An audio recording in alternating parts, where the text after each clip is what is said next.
We go right to the scene with Reverend Roundtree, with other members of our rapid response team from Brick City Peace Collective and the Office of Violence Prevention.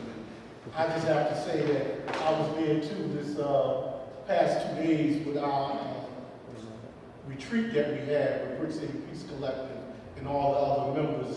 And it was a wonderful time to be able to see how the collective perspective needs to be implemented in today, 2022. Not 1972, but 2022. So I'm just very honored to be up here and be talking with my brother, Josiah, and the great Larry Ham, and my sister right here, because I watched Larry Ham when I was inside the penitentiary, and all the movement was going on with the Million Man March and the things that was happening in North. And I was like, this guy is, you know, now what's that? It's like straight out the 60s. And I listened to them on Like It Is and different shows like that. So it was an inspiration to see what I saw then, and it just connected the dots of what I've seen continue to happen in this great city. Yes, sir. Give a round of applause.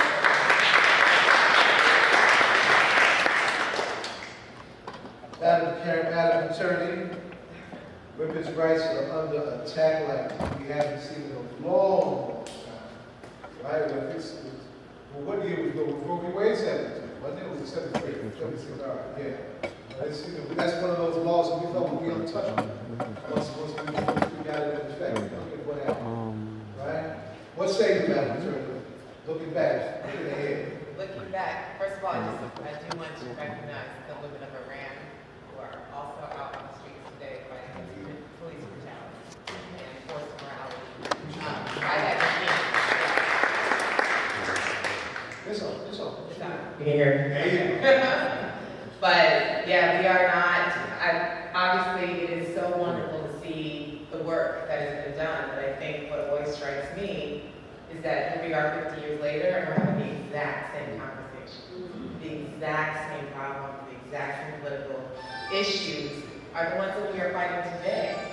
And so, you know, this has been some kind of year on many bases, but one of the things that I personally am struggling with as I try to do the work is that we were never meant to be part of this conversation. I work for the ACLU.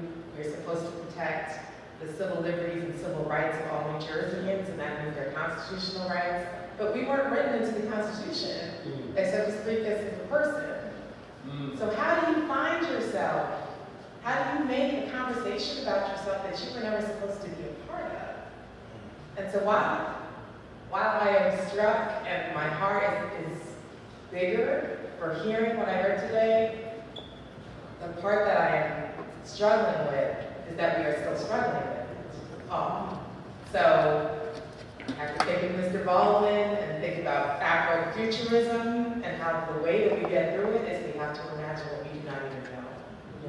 And so that is what I think is my work. My legal work is to think about how to make us be, how to have us show up, how to have this Constitution mean to us when it wasn't meant to mean to us, it wasn't meant to represent us. We have work to do. And this term, Supreme Court term is about to start again, and they're about to start it all up again. They made it hard for criminal defendants to get a new trial if they have shown that their counsel did not do a good job.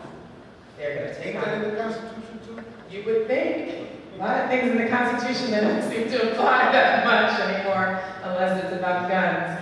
So, you know, we just have to, I think part of the community is keeping our electeds on point, making sure that we remain a united voice on the issues that affect us, from policing, from brutality, from violence, but also the things that make our community stronger. And that's something that we can also do when we can force the people we vote for to do as well.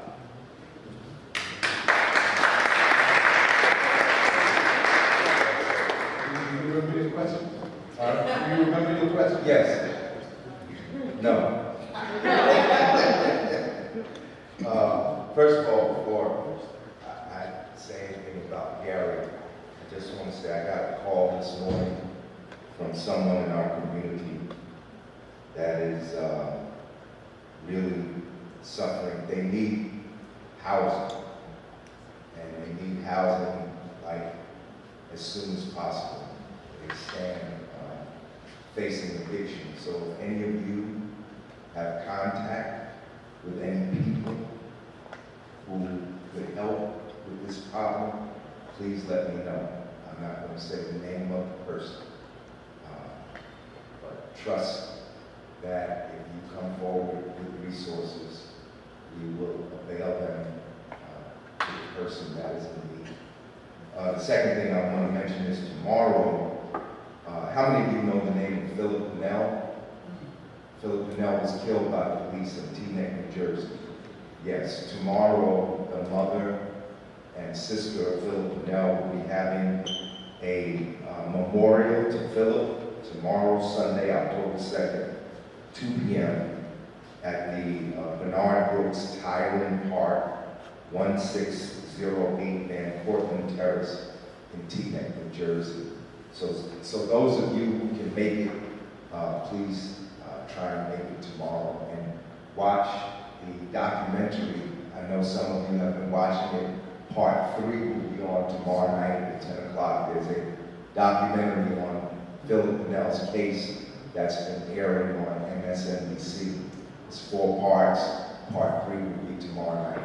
First of all, it's called Model America. That's right. Model America. Right. First of all, let us give Equal Justice USA a hand for sponsoring this program. And the New Public Library. And our esteemed moderator, Baba Zaid Mohammed. I was sitting here for a minute and I thought, you know, it felt like Black History Month and I had to shake myself. But it was a good film, right? Yeah. The question was asked, how did I get to Gary? I was at Gary, Indiana. I was at the National Black Political Convention. I was a delegate I was an elected delegate to the National Black Political Convention in March of 1972. Were any of you that are in the audience at Gary? If you were Gary, give them Big Brother Cheo a hand. Big man.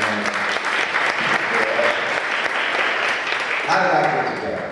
Well, in 1971, I was a senior at Arts High School. We had a tremendous student movement at that time. In March of 1971, we walked out of Arts High School, we marched down to the Gateway Hotel, which is now the DoubleTree, across the street from Penn Station. About 400 of us marched down on the Gateway, and 200 of us got in, and we took over 2 floors of the Gateway Hotel to demand quality education. We went there because the board and the union were in negotiations, and there was this teacher strike, and that's a whole nother story. But during the sit-in, the mayor of Newark came, you know, and he was like very, you know, concerned. He didn't want anybody to get arrested, and we met at that time, and we presented the demands that the students had to him. And then 2 months later, that was in March of 71, in June of 71, he asked me if I would be willing to be a member of the Newark Board of Education. I was 17 years old at the time. I wasn't even old enough to vote. This wasn't a student representative. This was one of the 9 voting representatives of the school board. And on July 1st, 1971, I was appointed to the Newark Board of Education, and to this day, I think I hold the record of being the youngest person ever appointed to a school board in the United States of America. And that wasn't because of any individual prowess on my part. It's because we had a movement. I mean, you can't imagine today, maybe Cheo, imagine the movement that we had where thousands of students marched together, not 100, not to thousands, where 8 high schools would walk out on the same day and march down on the Board of Education and come to the board meetings and be so many students that they would have to move the board meetings from City Hall to Symphony Hall because the students were like en masse.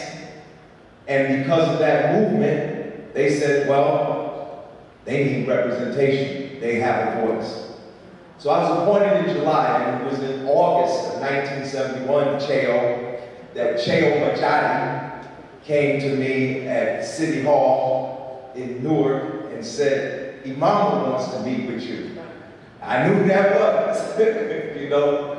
And so in August, a meeting happened between us, and it was at 502 High Street. How many of you remember 502 High Street? Well, where St. Benedict's is now, you know St. Benedict's? On the corner of Springfield Avenue and Martin Luther King Boulevard, where the gymnasium building is now.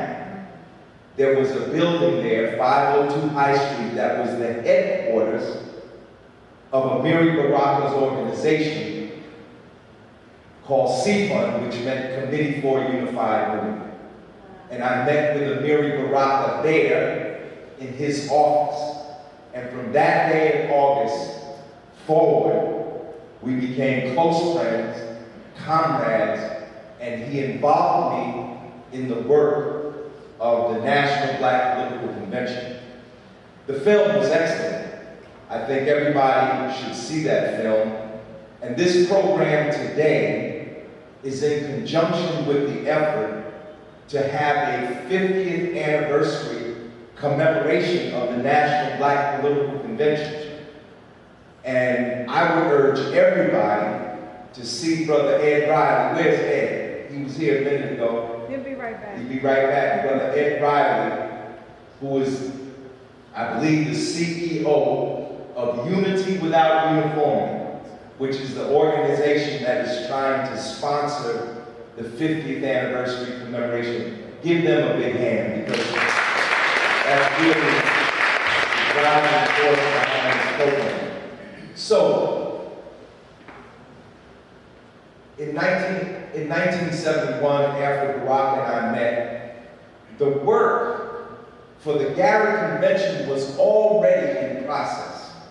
I mean, if we wanted to draw out historical lines, we could say that Gary begins when the first colored conventions were held. Colored people, that's what they were called. They were called the Colored People's Conventions.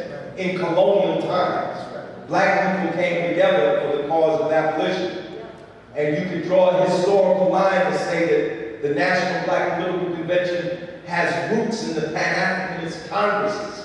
The Pan-African Congresses that were held from the beginning of the 20th century until 1945. You could say that. But I would say concretely, that work begins when the Black Power Conference was held in Newark in 1967 in the midst of the rebellion.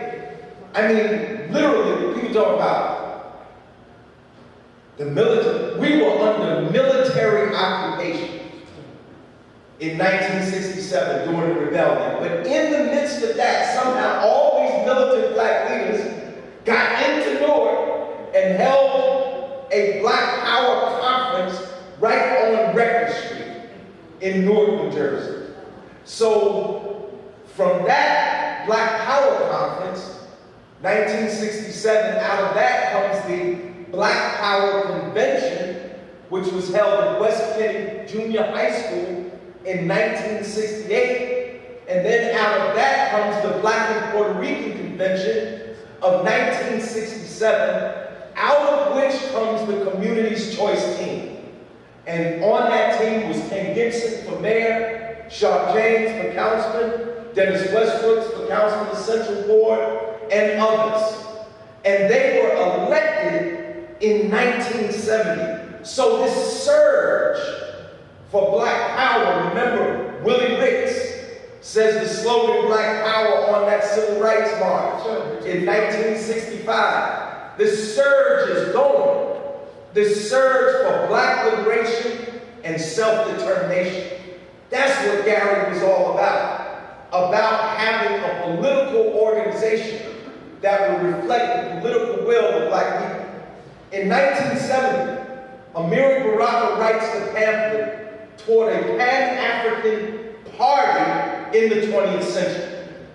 You can look at that online, and you should read that, because it is in that document. He doesn't specifically say Gary, but it is in that document. Amiri Baraka says we need not only a national black political convention, we need a political party, and we need to run a candidate for president in 1972. That's in that pamphlet. And then the other thing is, you really can't understand Gary unless you also bring into the picture the Pan-African Congress that was held in Atlanta in 1970. So you see this convention movement that's going on here? The Black Power Conference, the Black Power Convention, the Black and Puerto Rican Convention, the Pan-African Congress that happens in Atlanta in 1970. And I'm telling you, if it hadn't been for the Pan-African Congress, there wouldn't have been the Gary. Because see, the film is a great film, but the film is like showing you the cake when it's baked. It don't show you the person making the dough, kneading the flour, putting in the water. You don't see the organization behind that. The branch of the Congress of African People in Newark was a Committee for a Unified Newark. And those brothers and sisters worked around the clock. When I met them, they were working on Gary. And so Baraka puts out that pamphlet in 1970, and then the national call goes out for the convention, and then people begin the process of electing delegates.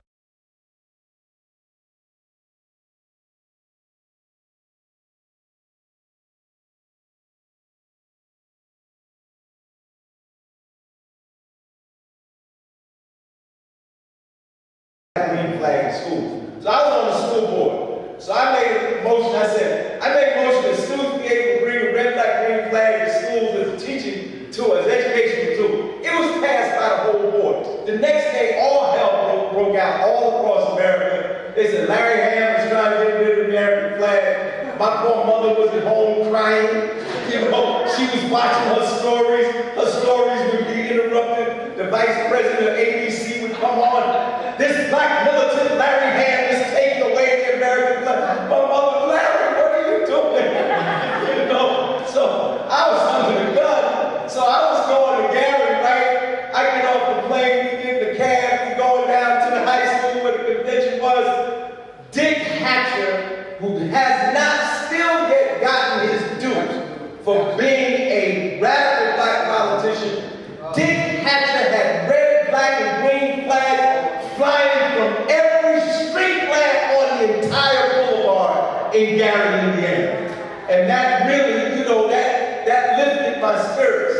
But that's how I got to Gary. And Gary was such a transformative experience for me. It was after being at Gary that I asked Amiri Baraka to give me an African name. You know, because I was struggling with that, right? I struggled with it. But Gary, you know, I mean, see, I didn't come from a political family. My mother, my people, they was not NAACP. My folks didn't even go to church that much. You know, so when I went to Gary, it was like the first convention I had attended in my life. And I see I'm off the corner of 12th Street and 16th Avenue. That's where I grew up. All of a sudden, I'm in this hall with 10,000 black people that's moving like they a government. Like they making an agenda. They hammering out an agenda for the black nation. I was like, oh yes, this is it. This is where I got to be.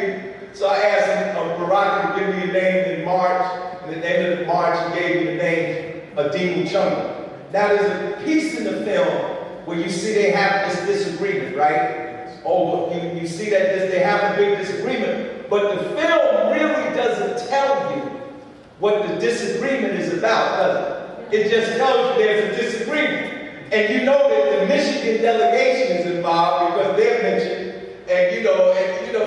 but they don't tell you. Let me tell you what the disagreement was about. The disagreement was about not just the passage of the agenda, but about one of the platform planks in the agenda.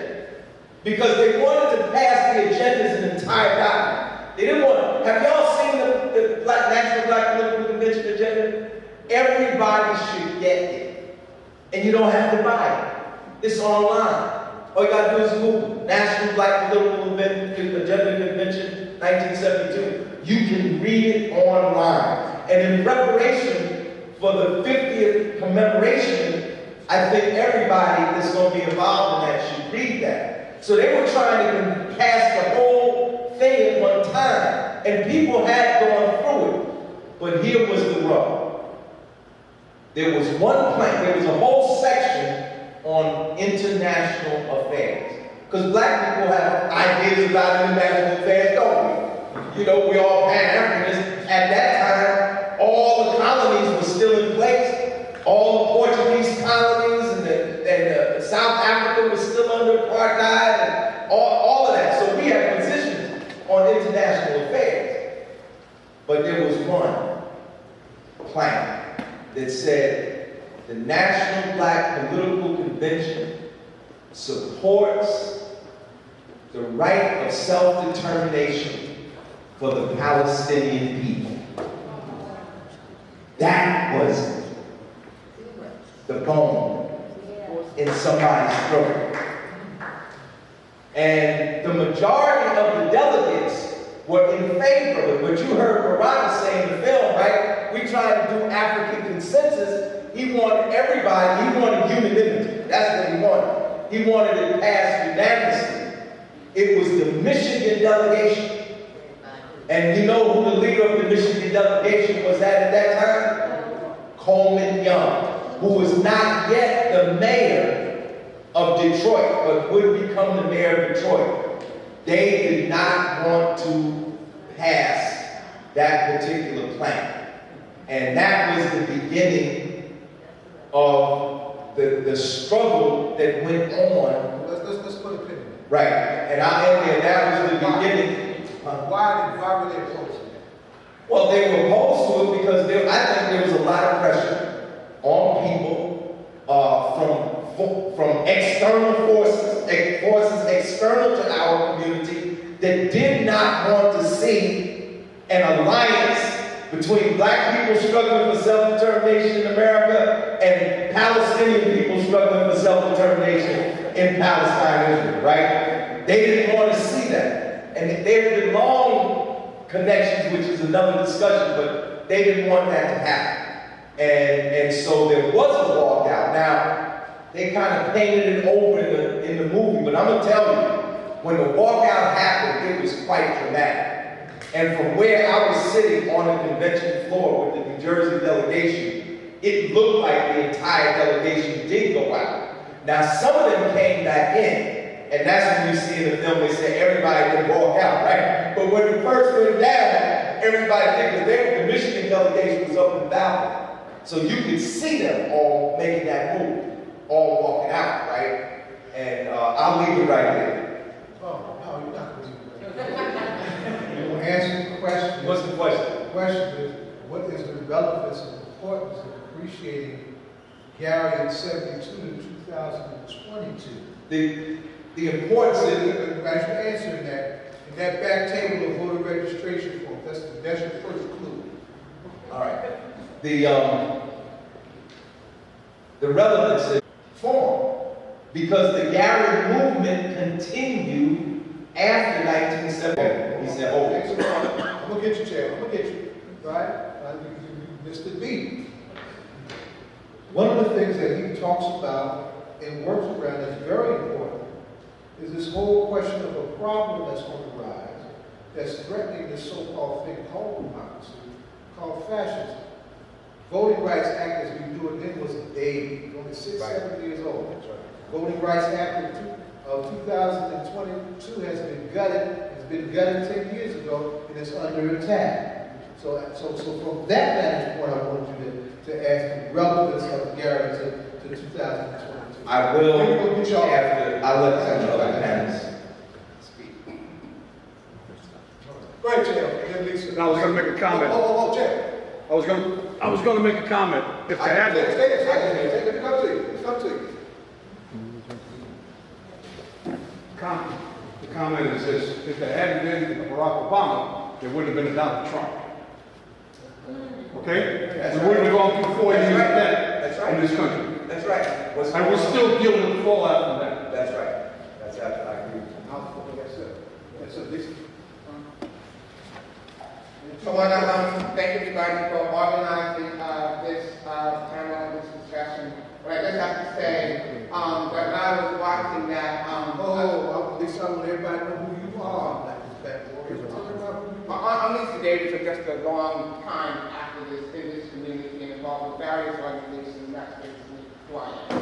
So anyway, but when I was watching, I was about 10 or 11 years old when that happened. I don't remember when it happened, but I was watching it with a lot of pain and discomfort because we have 50 years. We have 50 years that we have to examine. And I make a distinction. I've had to do this between the black liberation struggle and black electoral politics because they're not the same. And I want the young people to understand that when what we heard being taught on that documentary doesn't resemble at all black electoral politics today. And that the Democrats back then were far more liberal. I mean, some things that even happened that black people had a reason to want to support the Democratic Party. But the Democratic Party today doesn't, and they were problematic back then, but doesn't resemble anything at all but what they are today.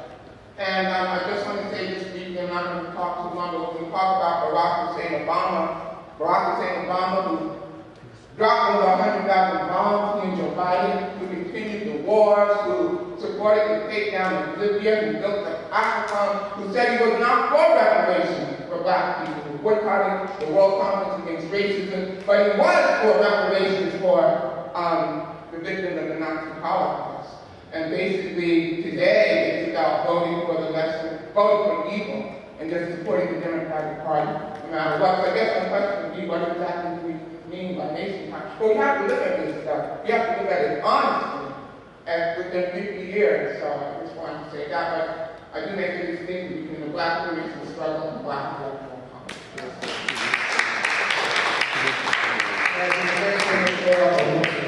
Lisa was being modest, right? You also saw in that film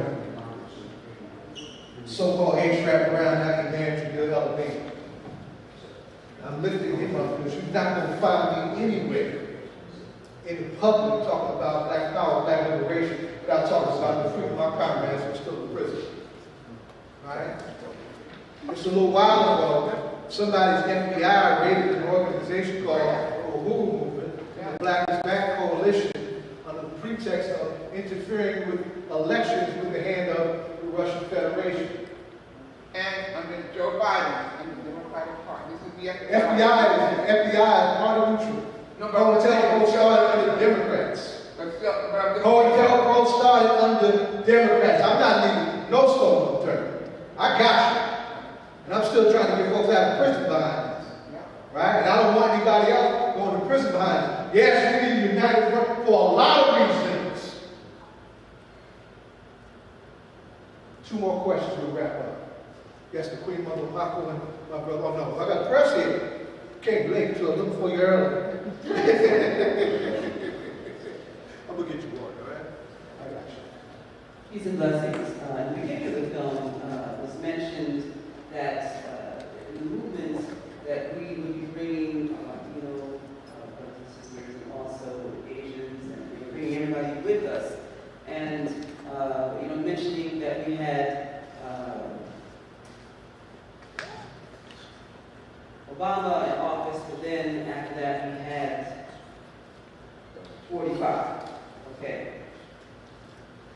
Let's remember that when 45 was in office, that a lot of Latinos and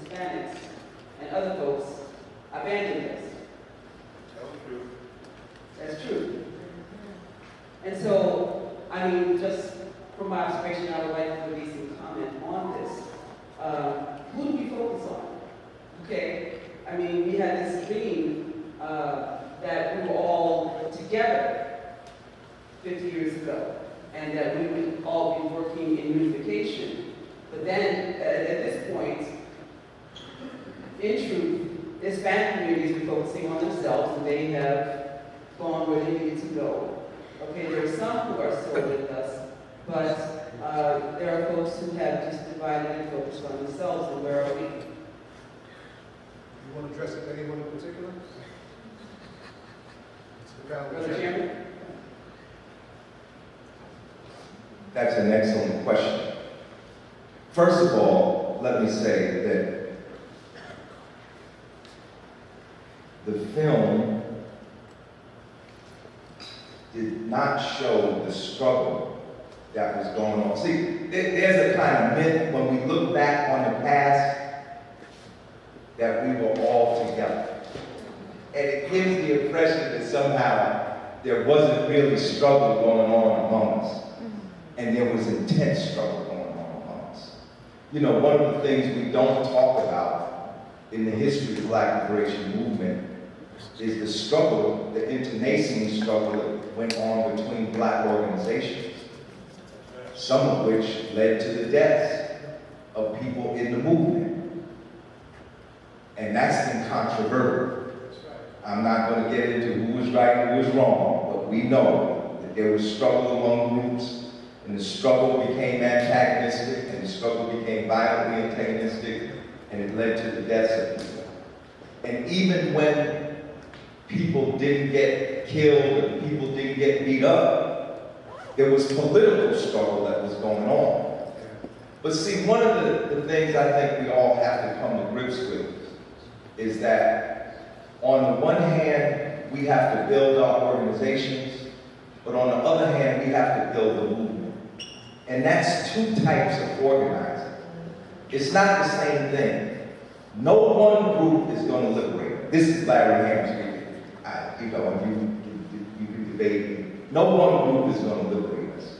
It's going to take a united front.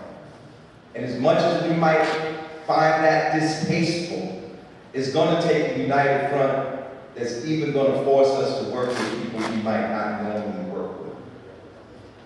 So Gary was a united front.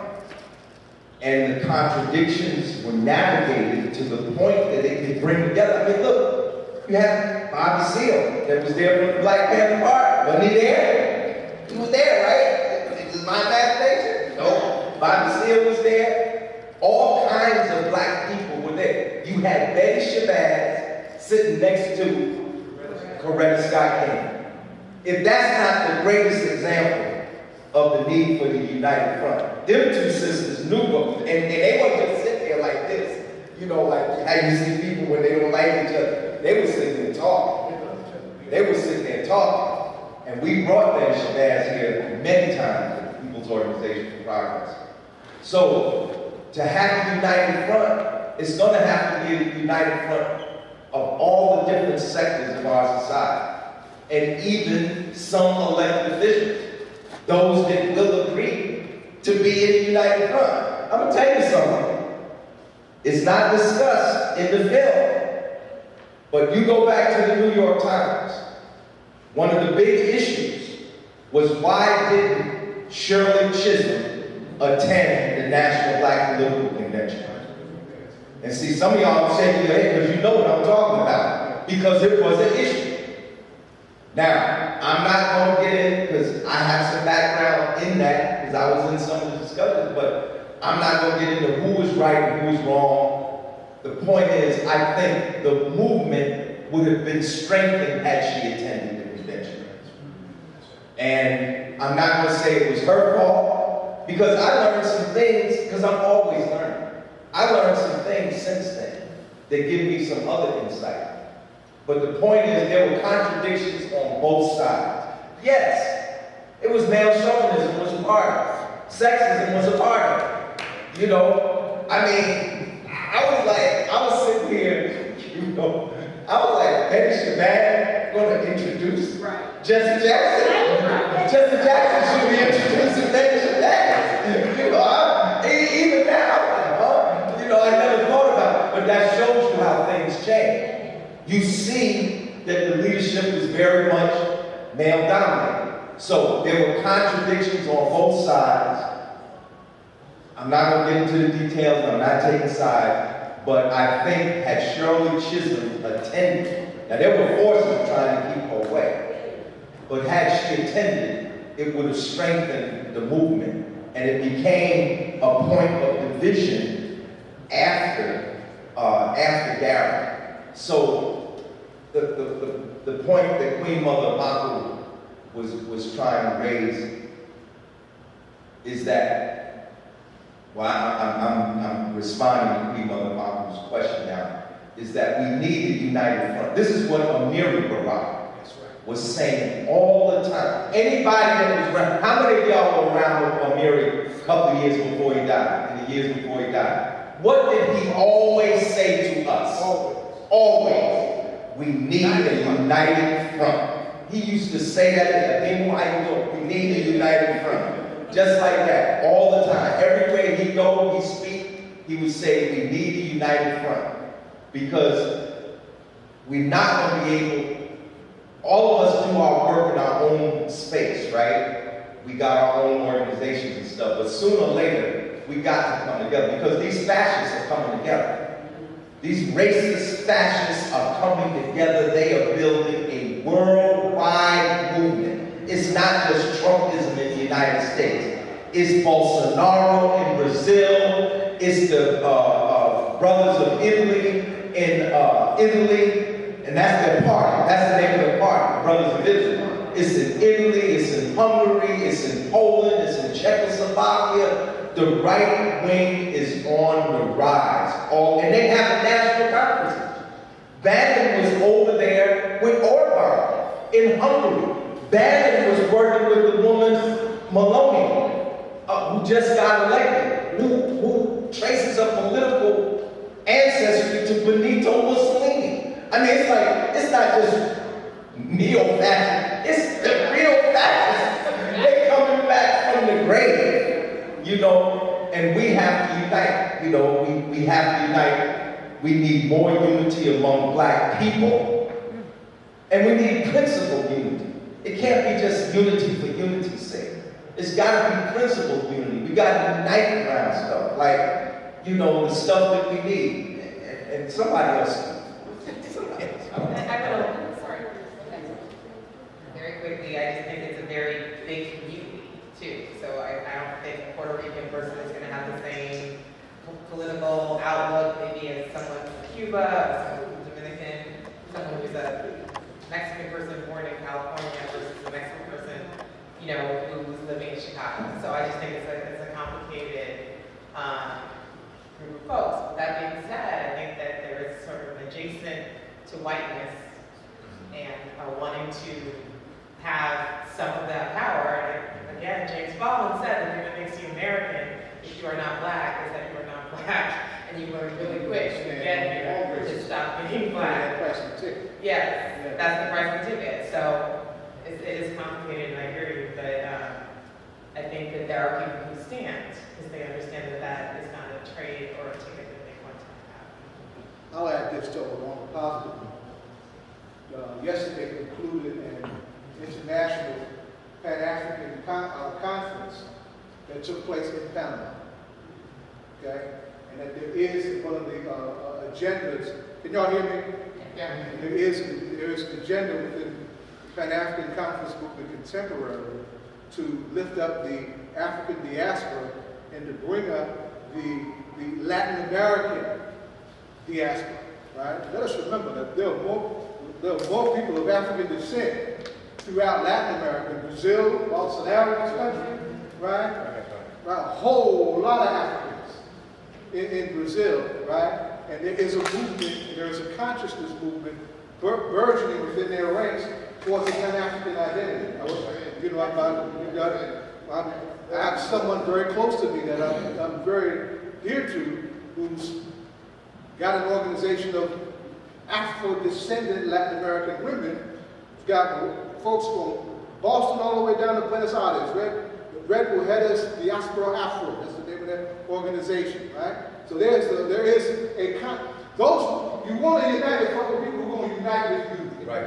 Right? And those folks who are black descent, who understand their Africanity, they want to get down, we need to be riding with them. Yeah. And we're going to pray for them folks that don't get it.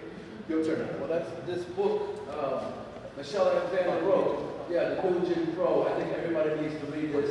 And it explains why they divided the races, why they divided them to keep us powerless. Yes. The biggest fear they have is the races coming together. That's right. Because if we all unite, we can defeat evil. We can defeat all the wrongs that are doing to the low-income people of this country. We can defeat that by coming together. Right. I just want to dovetail on what you just said, because one of the things that was clear in 1972 is that we were still fundamentally trying to fight Jim Crow. I mean, although the Civil Rights Act had been passed, it was still, you can see, in 1972, there were only, I don't think there were 1,000 black elected officials in America. In 1966, there were only 464 black elected officials in the United States of America. Gary helped congeal the energy to elect, and that's what a lot of the energy was for. It was to end, essentially, the apartheid structure that existed. That's what Gibson did in Newark. Newark was an apartheid city. It was a majority black city that had a white power structure. I think the fundamental thing that is different now is that we understand, after 57 years of black power, since Willie Ricks said that slogan on the march in '65, that black faces in high places is not enough. That we need systemic change. That it's not enough just to have black, I mean, we still have the need to have them, right? If you got black dudes, you want black dudes, but it's clear to everybody now that just having black people in positions of power is not enough. It's race and it's class. It's individual reform, but it's also systemic change. And this is one of the things I would urge people to do. If you can go back and look at the film, go back and listen to Richard Hatch's speech again. Because I think it's very underrated. We like that preaching, so that's why we was with the country preaching when he was speaking, Jesse, right? But go back and listen to what Dick Hatcher was saying. It was a very anti-capitalist speech. He talked about the white corporate penetration of the black community. And see, if you knew Hatcher's history, you would understand that. Because Richard Hatcher was writing for Freedom Way. How many of y'all know about, I got no way. How many of y'all know about Freedom Ways? Journal. Freedom Ways was before Black Scholar. It was the radical journal before Black Scholar. And Dick Hatcher used to write articles in there before he was mayor of Gary, Indiana.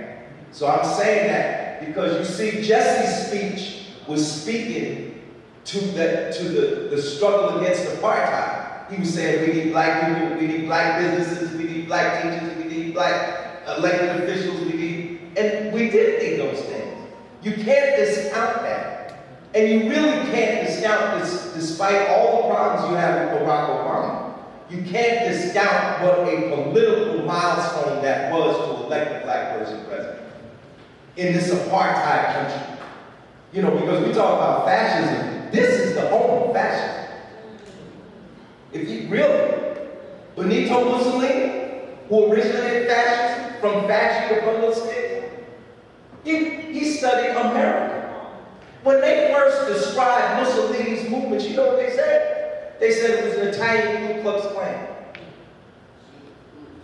See, when you read Mein Kampf that Hitler wrote, he talks about the Native American reservation. That was the basis for concentration camps.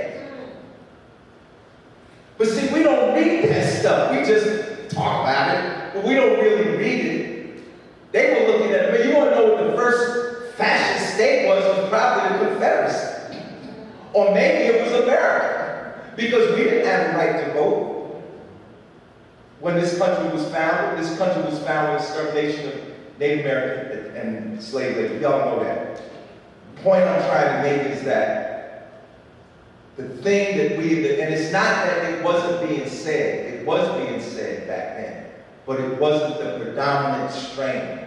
It wasn't like when you play chords on the piano, you hear one note in the chord above all the others. It wasn't the predominant note. The predominant note then was race. And race is still an issue. It hasn't gone away. But we also understand it's class and it's also systemic change and institutional change. I'm sorry. Hold on. We got a lot. Hold on. We got you already. Hold on. Let him speak. I interrupted him. I'm just saying, we talk about what we don't have. We have economic power. We spend money every day. If we were to stop and control that money, we could show the United States, everybody, the power that we have. We have to start flex our economic muscles and withhold that How money. much money do we have? We have billions of dollars. $1.6 We have trillion. trillions of dollars. We're going to take a day off and say we're not going to spend no money tomorrow. The United States feel that they're going to come to us and ask us what we want. All right, we need to show them that we can control our money, we can control ourselves, and we can use our economic strength and make our lives better for ourselves.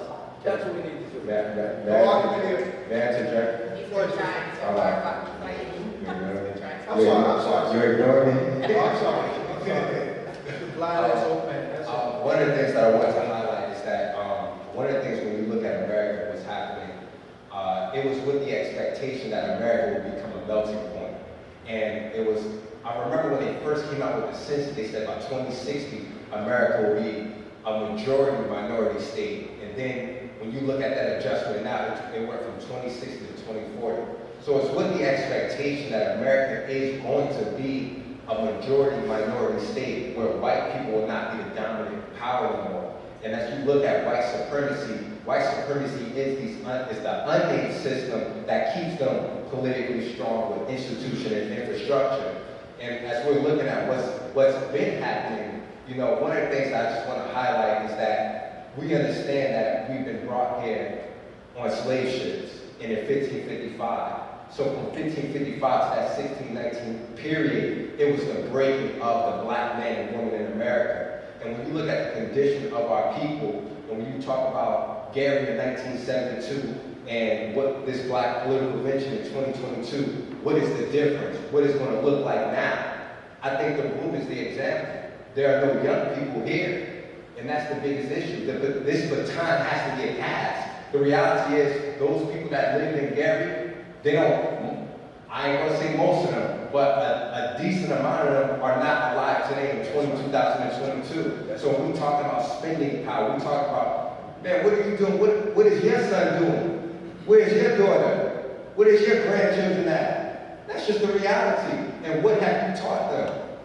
The Honorable Minister Louis Farrakhan has taught us what separates man from beast is knowledge. And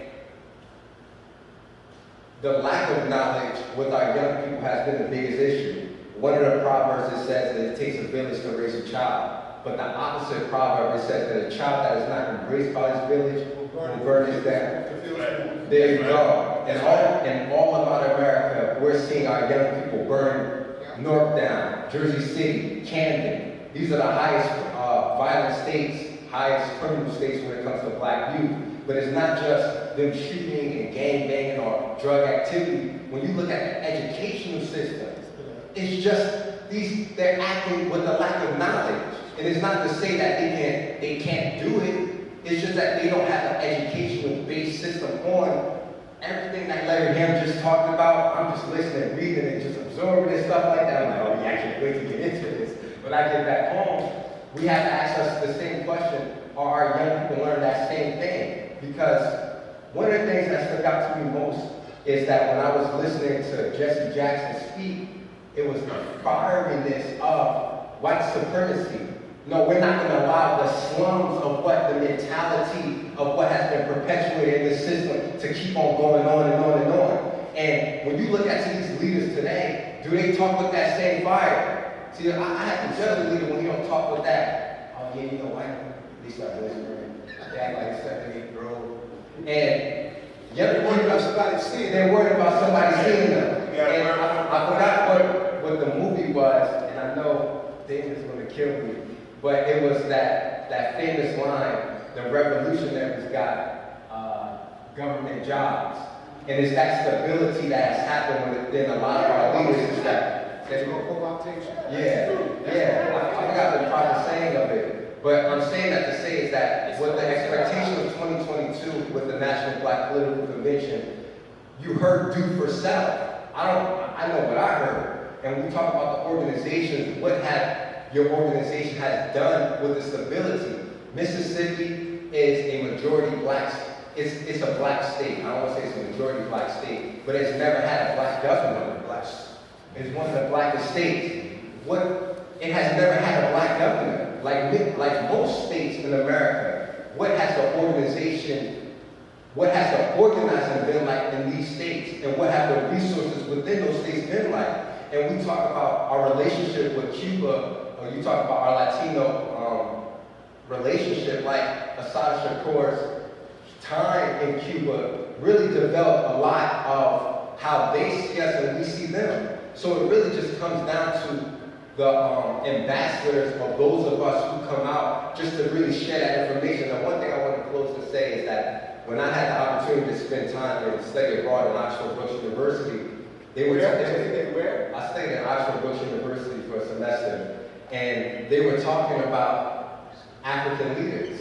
Well, you know what leaders they were talking about? Martin Luther King, Malcolm X, because we have always been the power base for revolutionary, we have always been the power base to push black thought and move on it. Not just talk about it, be about it. So we are very central in the rising of our people worldwide. So we have to always forefront that it is unification. We can't not think about them, but always understand that if they're thinking with that whiteness, then we have to keep them from arm's distance until they get the knowledge themselves. Yeah.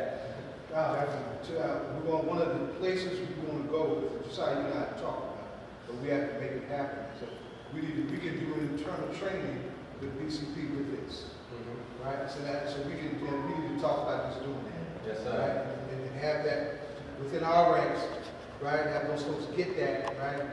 Bring this one in for sure. We have other elders in Newark who also act there.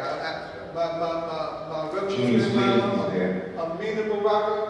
representative, Amina Baraka, she wanted to come. I said, "Man, this is not enough space for you because you need to really stretch out." Dr. Jeffries is in there. Dr. Jeffries, Julius Williams, right? You mentioned Ron Daniels, right? There's some other folks, and we want to put this oral history project to get them on tape, to not just give us Gary, but to give us the long view of Gary by virtue of their years. Mama Mina's at 79. Ron turned 80.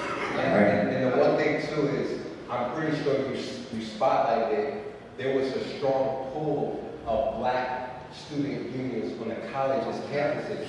And BSUs look weak nowadays. One of the reasons why I was interested in joining the BSU at Rutgers University, but it was just weak. I had no interest in joining Rutgers or BSU. It was just a weak organization to me. That's why I care more about doing activism in Newark, but these BSUs has gotten so weak. Not all of them. Some, they care more about party nowadays, but not all of them. And if we can pull on them to refocus on bringing out Larry Hemp, you should be going you should be at, I was at Rutgers, New Brunswick, I was at HBC, I was at Howard University's BSU. Hopefully there's more biography may help with that. That's coming up. But it should always still be that constant pull of, man, you should be everywhere. Absolutely. I just want to say that he wasn't here when I wasn't giving his props, but he's here now. Ed Riley from Unity Without Uniform, and give him a big hand. He's the one. He's doing this to build support for the 50th anniversary commemoration. So if you want to help with that, talk to Ed Riley. And by the way, the first time I saw Minister Farrakhan was at Gary. Minister Farrakhan, he was at Gary, and see, it was a united front. The pamphlets was there, Nation Islam was there. The progressive black elected officials were there, and I say the progressive because a lot of them weren't there. I was surprised. One thing I saw in the film today, and this is like my 10th time seeing the film, Ken Gibson was there. I didn't know Ken Gibson was there. I'm like saying, like he was really there. And that's funny, because if you know the history, there was a lot of struggle between Amiri Baraka and Ken Gibson. After he got elected. Right, after Gibson got elected. But this was after he was elected. That's right. This was the first term. Absolutely. But Ken Gibson wasn't there. Hold on, too. I got, just Joseph, you can ask your question now. Yeah, speak it to it. Speak it to it. So I think, She didn't answer. I told her to identify herself. She didn't do it. Come on. So I think sort of behind thoughts on it, right? I think. You can't. Did you turn it on? It says green. Everyone knows it. I know. It's on. It's on. So I think now sort of thoughts on it, right? Can't hear you. You got talking to me. So I really wanted to hear from you, brother, the idea of, because it's great to,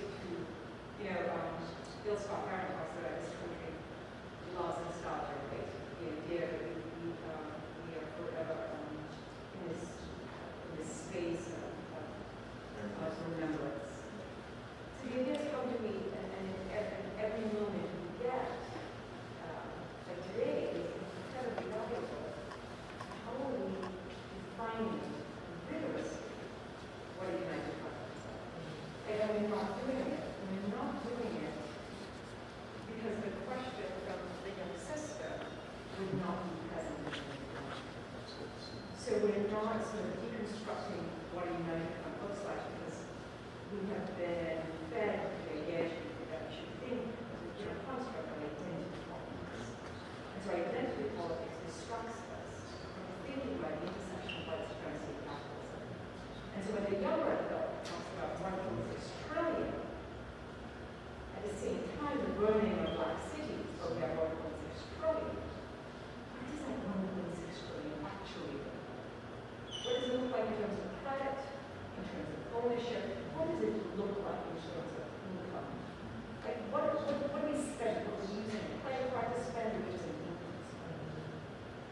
So these are, if we're going to talk about united front, we have to talk about the issues that bring us to that particular piece is the way in which the market economy is constructed. You don't talk about capitalism and how capitalism doesn't know we're internalize it to shape our ideas about what is revolution. Because unless we deconstruct capitalism, we do not begin to talk about liberation. And not just black liberation, but liberation, we create new mythologies around liberation. Because the reason we move from Gary to the professional manager class, it is a deliberate construct that gets us from Gary and revolutionaries to the professional manager class to 1.6, the illusion and illusion of 1.6 trillion. And then we get to a voter turnout that is in single digits, and we get to a city that has a black mayor that's falling apart because of climate change in the city. That we have assumptions that somehow a black government is going to transform us. We've got to separate when we think about black political constructs and white capitalists, money, global capital, financial capital markets. The way money moves, the way capital moves. Because it moves regardless of whether or not you're a black governor or a black mayor. Because a black mayor, a black governor, doesn't have access to the global financial marketplace. It functions based on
That's right on point.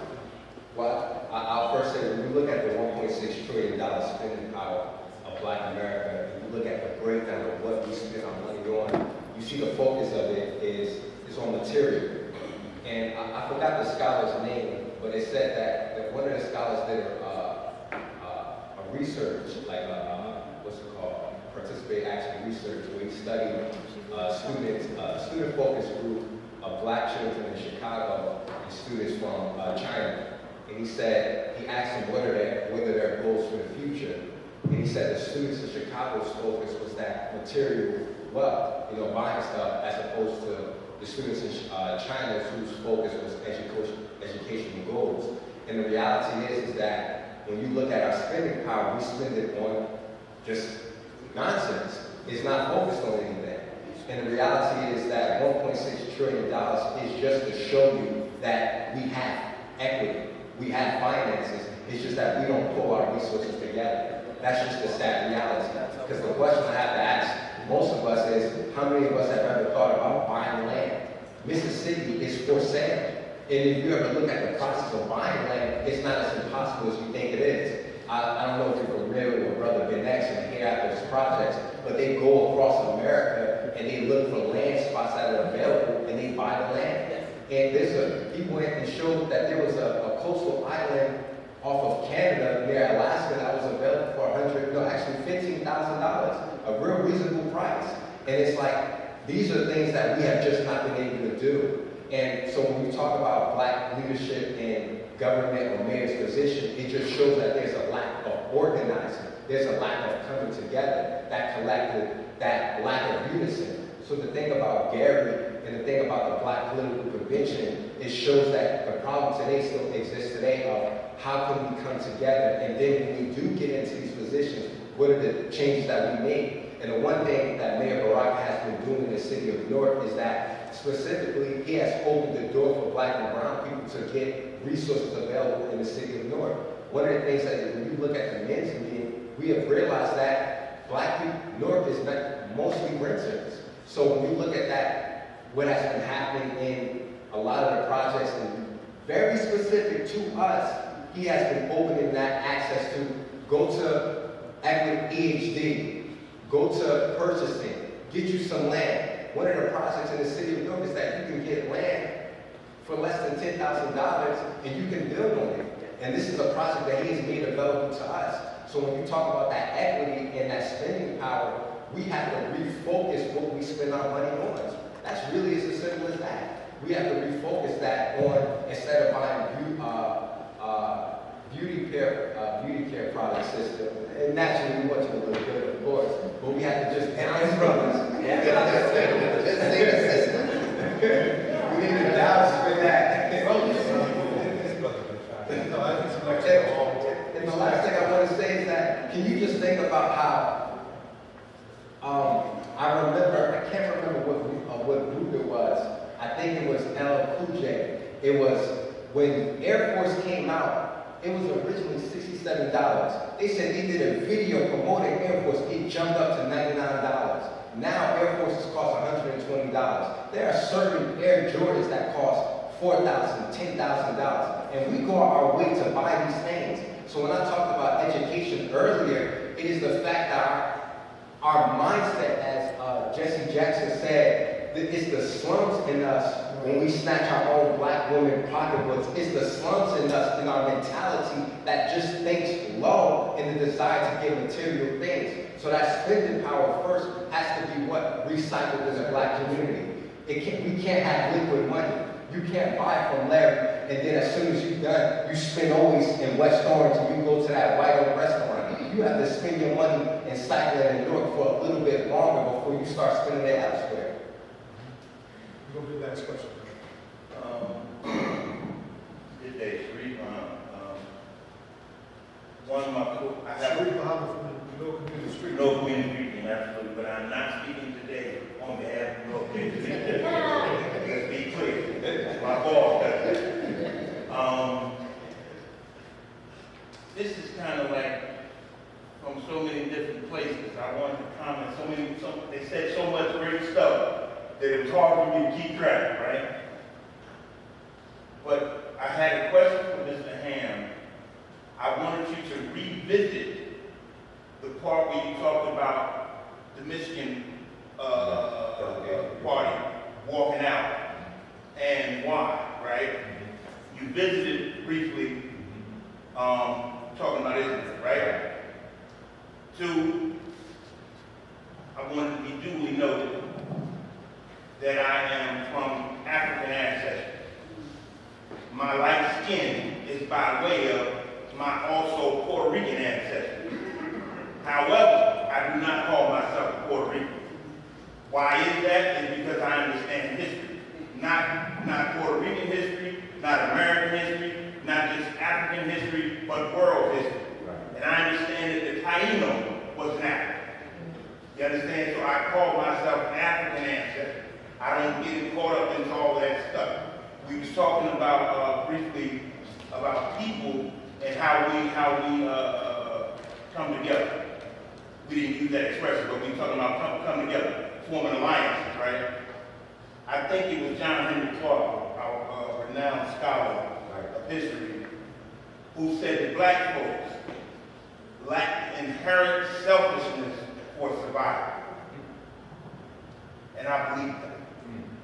And I say that because we get too caught up and preoccupied with what other people think, as opposed to just forming a collective ourselves. When I wanted to ask Ken, this is another part of the question.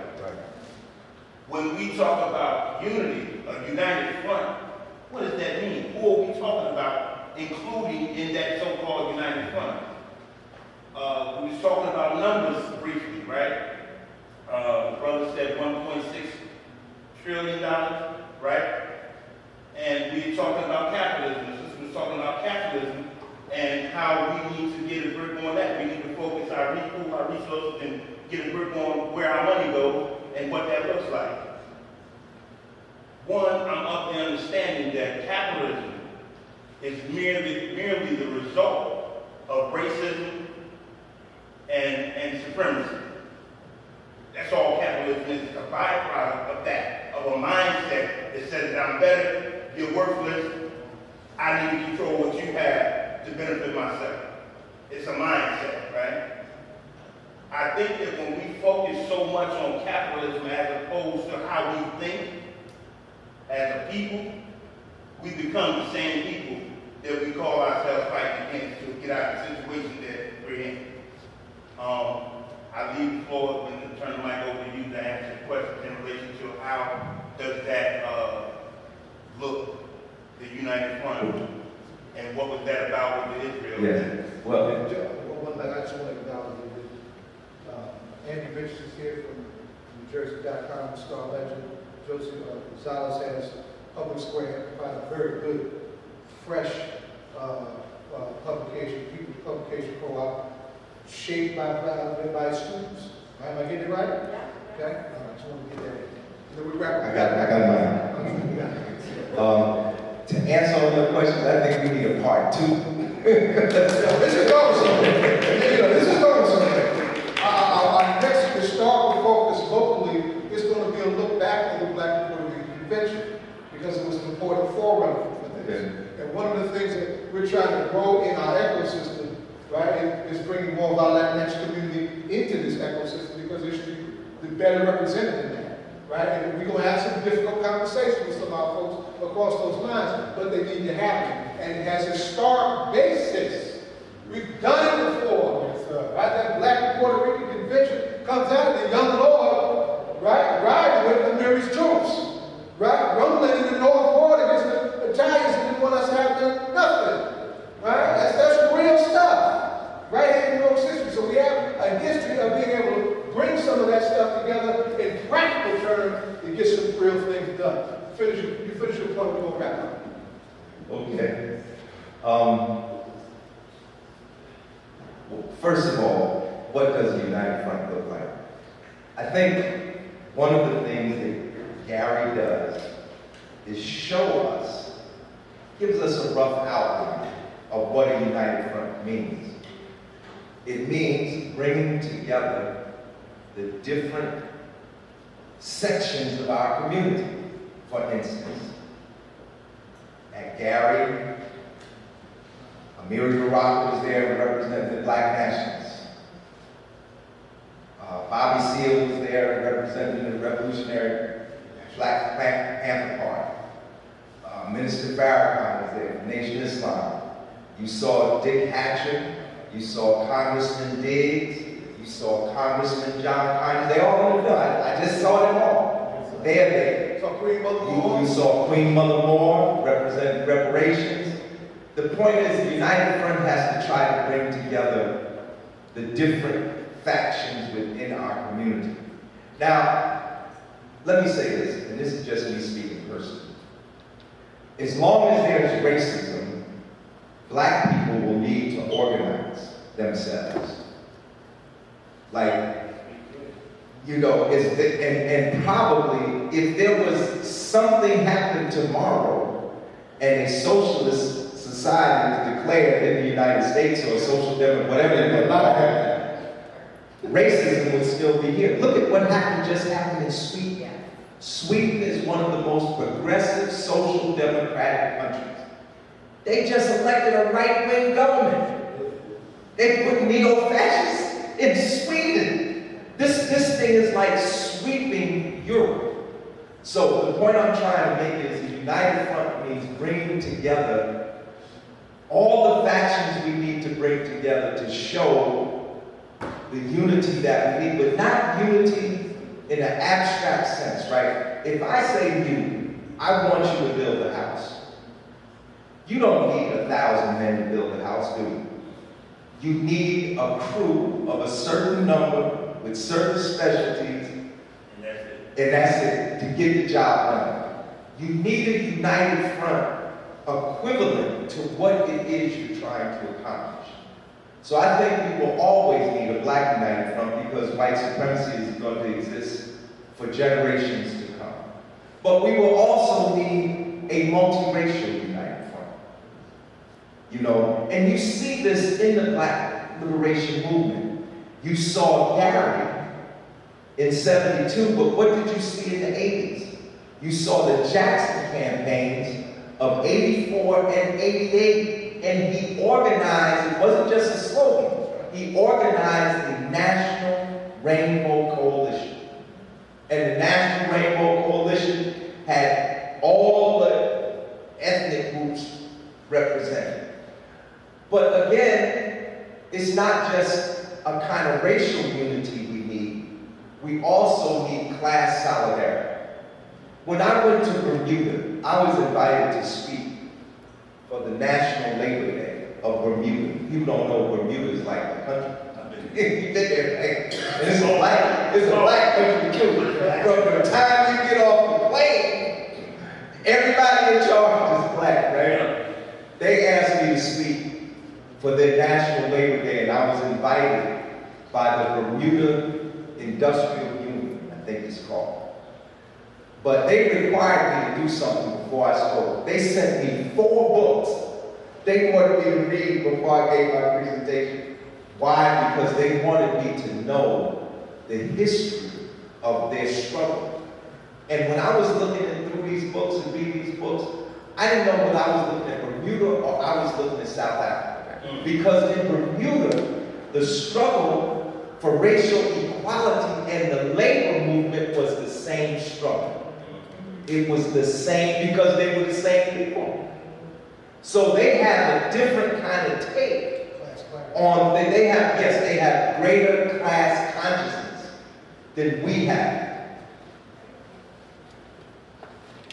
Gary just didn't stop. There were forces, and there have always been forces organized to stop the Black liberation movement. There was a radical wing at Gary, and one of its representatives you saw at the beginning of the film. It was Owusu Sadoki, now known as Howard Fuller, but he was Owusu Sadoki then, and he was the head of the Malcolm X Liberation University in North Carolina.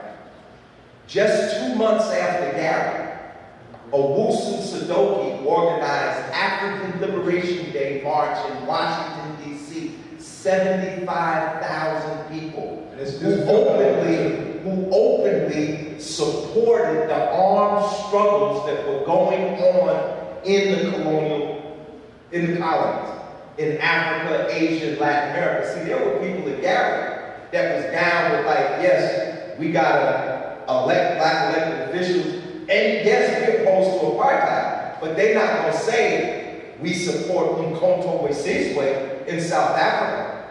Some of them are not gonna say that, because the people they report to have been like, have you lost your mind? You know, we're not supporting. They're not gonna say we support MPLA in Angola. We support PAIGC in Guinea-Bissau. We support Frelimo in Mozambique. They weren't down with that. But the masses of black people were down with that. The masses of people were, and they showed up in DC on May 25th, which is 1972, That's right. which is African Liberation Day. So there was a radical wing. I believe that Amiri Baraka was also part of that radical wing, but they suppressed that wing. You know, after Gary, that wing was suppressed in various different ways. So the point I'm trying to make is, a united front means bringing together like all the sections of our community.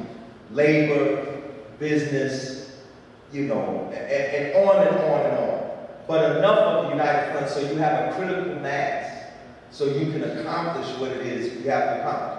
On the question of the 1.6 trillion or whatever it is that our consumer dollars are, the prerequisite to that, because I can stand here today and I can say, let's boycott such and such. But who would hear me? By me declaring that today, who would do it? The prerequisite to organizing, I know you would, brother, and I would join you. The prerequisite, though, to organizing an effective boycott, that is one you can actually measure. Like, what did Dr. King do the day after they declared the Montgomery bus boycott? He went out, he stood on the corner at the bus stop, and he watched the buses go by. And he could see that the boycott was effective because black people weren't on the buses. So a prerequisite to using our dollars in the way we want to use those dollars is organization. And that's what Gary has been. And that has been the critical thing we've yet to accomplish, to create that kind of national center.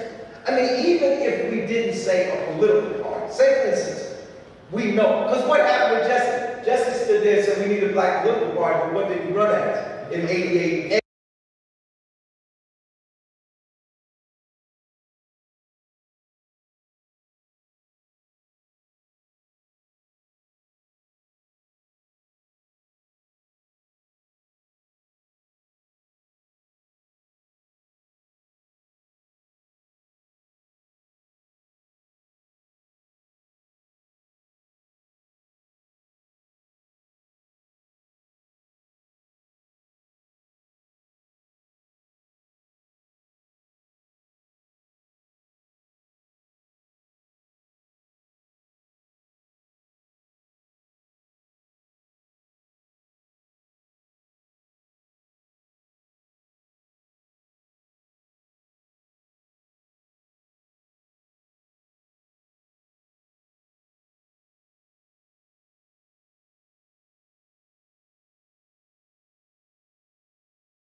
Y'all figure it out,